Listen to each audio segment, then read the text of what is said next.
cred că nu știe ce spune.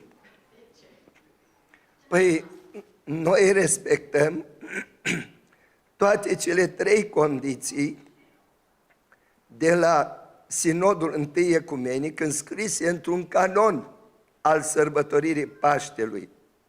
Adică să fie după echinocțiul de primăvară, după Paștele evreilor și după lună plină.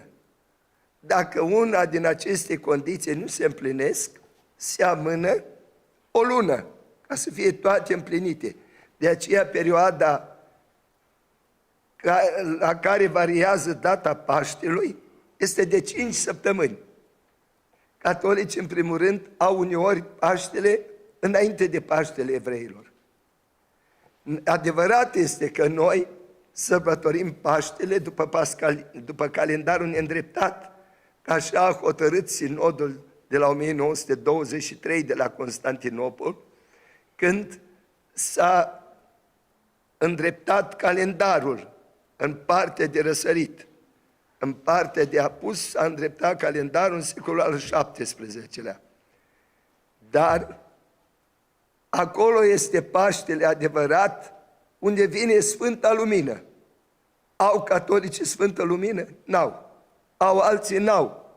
Toți se adună la lumina ortodoxilor și strigă adevărata lumina ortodoxilor. Dar nu îndrăznesc să vină, că e greu la ortodoxi.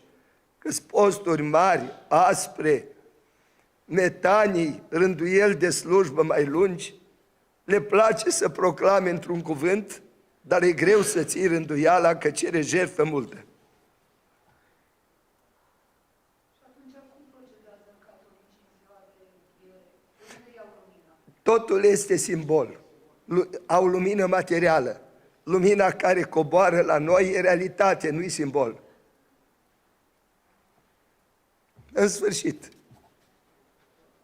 Nu vreau să-i judec, că nu-i treaba mea. Doar îi compătimesc.